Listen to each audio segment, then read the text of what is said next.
Hello friends, जय श्री राम।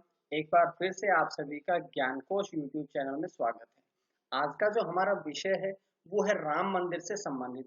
राम मंदिर का हम इतिहास, इससे संबंधित तथ्य और जो अभी निर्माण में जो ट्रस्ट बनी है उस ट्रस्ट से संबंधित पूरी जानकारियां हम आज की वीडियो में पढ़ेंगे।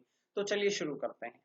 राम जन्मभूमि, तो राम जन्मभूमि के बारे में अगर हम पढ़ें तो राम जन्मभूमि जो है वो भगवान राम के जन्म स्थान को कहा जाता है।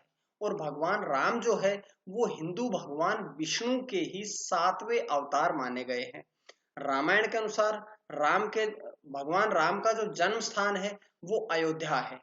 और मंदिर निर्माण 5 अगस्त 2020 को भूमि पूजन समारोह के बाद से इस मंदिर का निर्माण कार्य शुरू हो जाएगा। और जब ये मंदिर बनकर के तैयार होगा तो राम मंदिर जो है, जो कॉम्प्लेक्स मंदिर कॉम्प्लेक्स जो है वो दुनिया का तीसरा सबसे बड़ा हिंदू मंदिर होगा। पिछले कई वर्षों से राजनीतिक, ऐतिहासिक और सामाजिक धार्मिक तकरार और बाबरी मस्जिद का स्थान संबंधी विवाद और इसे बनाने के लिए क्या किसी मंदिर को तोड़ा गया था, ये अयोध्या विवाद के रूप में जाना जाता है। अयोध्या विवाद जो है वो प्राचीन समय से लगभग 500 वर्षों से चला आ रहा है, जो कि इस बात पर आधारित था कि क्या यहाँ पर पहले मंदिर था या बाबरी मस्जिद उस मंदिर को तोड़ करके बनाई गई थी। ये पूरा का पूरा विवाद जो था वो पूरे विश्व में, भारत में ही नहीं बल्कि पूरे विश्व में अयोध्या विवाद के रूप से के नाम से भी जाना जाता है। भारत में हिंदुओं के एक वर्ग का दावा है कि राम की जन्मभूमि का सटीक स्थान वह है जहां पर बाबरी मस्जिद थी।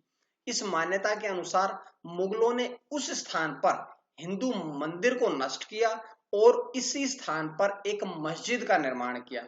लोगों ने इसका विरोध किया, जिससे यह कहा गया है कि इस दावे में केवल ये 18वीं शताब्दी जो थी उसमें यहाँ के प्रमाण भी मिलते हैं।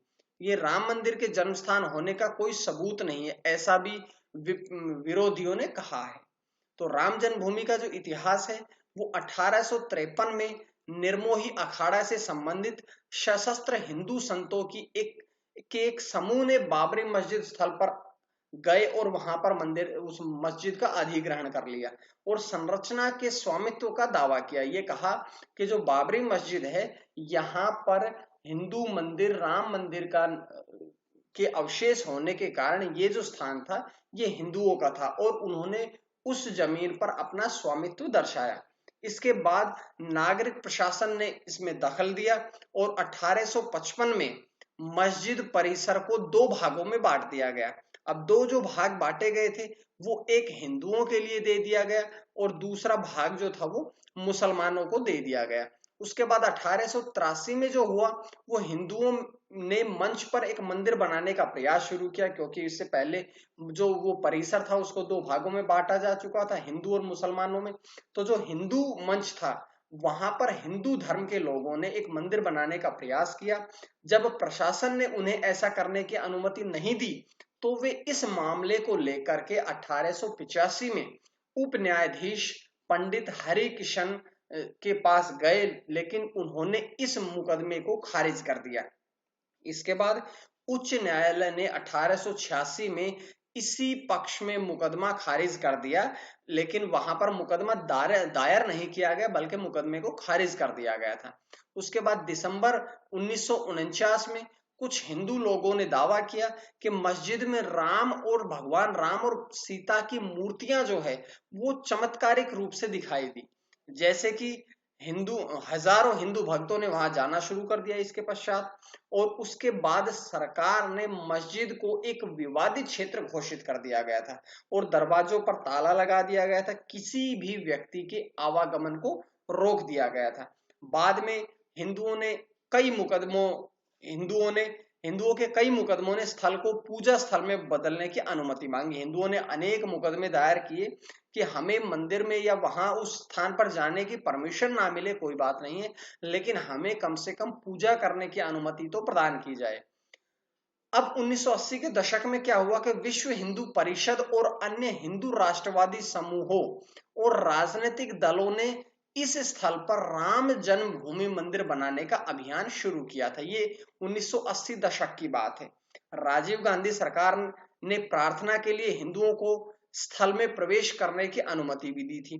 1980 के दशक में ही जब राजीव गांधी सरकार थी, उस समय हिंदुओं को इस स्थल में प्रवेश करने की अनुमति प्रदान कर दी थी।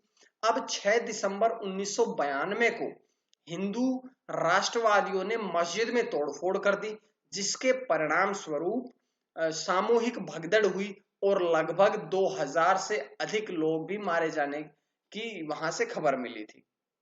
उसके बाद 2003 में भारतीय पुरातत्व सर्वेक्षण ASI ने अदालत के आदेश पर साइट की खोज की, जो जगह थी उसकी पूरी की खोज की, और खोज करने के बाद भारतीय पुरातत्व सर्वेक्षण की रिपोर्ट में मस्जिद के नीचे 10वीं शताब्दी के उत्तर भारतीय शैली के मंदिर की मौजूदगी की भी बात कही गई थी।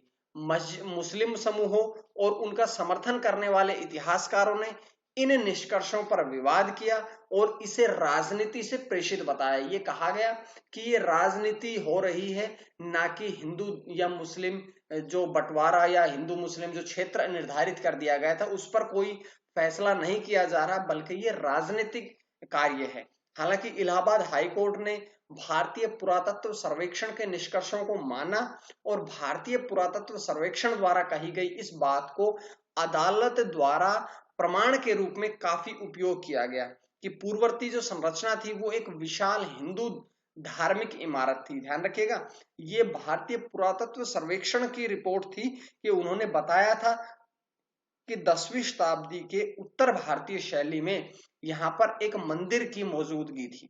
ये भारतीय पुरातत्व सर्वेक्षण ने ये बात कही थी। उसके बाद 2009 में भारतीय जनता पार्टी यानी कि बीजेपी जो पार्टी है उसने मुख्य रूप से अपना चुनावी घोषणा जब पत्र जारी किया, जब अपना मैनिफेस्टो जारी किया था, तो इस स्थल पर राम मंदिर बनाने की घोषणा भी की थी और अपना वादा भी किया था कि अगर हमारी सरकार आई 2009 में तो हम इस स्थान पर यानी कि अयोध्या जो विवादित क्षेत्र है इस स्थान पर हम राम मंदिर बनाएंगे।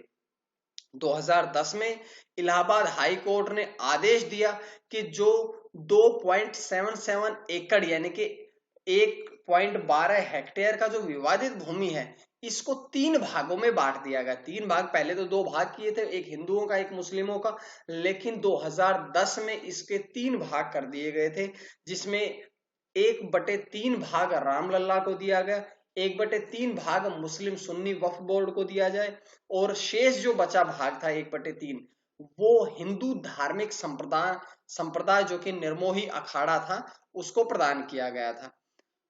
2019 में सुप्रीम कोर्ट की 5 जजों की बेंच ने अगस्त से अक्टूबर 2019 तक इस विवादित केस की सुनवाई की और 9 नवंबर 2019 को सुप्रीम कोर्ट ने ये जो जमीन थी ये हिंदू मंदिर के निर्माण के लिए एक ट्रस्ट को सौंप दी गई। इसने सरकार को मस्जिद बनाने के लिए भी ये कहा कि जो सुन्नी वक्फ बोर्ड है उसको 5 एकड़ जमीन दी जाए। ये सुप्रीम कोर्ट ने फैसला किया था। उसके बाद 5 अगस्त 2020 को भूमि पूजन समारोह के बाद मंदिर का निर्माण फिर से कार्य शुरू हुआ। प्रधानमंत्री नरेंद्र मोदी जो थे वो इस समारोह में गए और उन्होंने भाग लिया और जो ये इलाका था ये हनुमानगढ़ी के आसपास का जो 7 किलोमीटर का जो दायरा था इसमें 7000 मंदिरों में दिया जला करके उत्सव मनाया गया।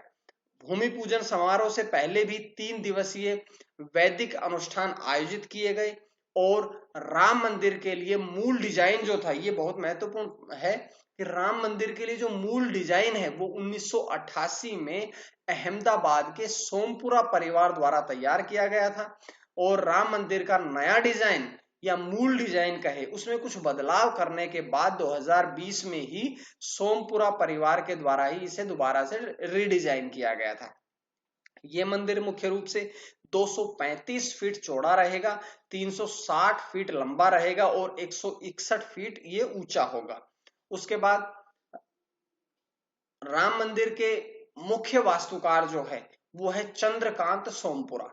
चंद्रकांत सोमपुरा जो है वो मुख्य रूप से इस मंदिर के वास्तुकार हैं।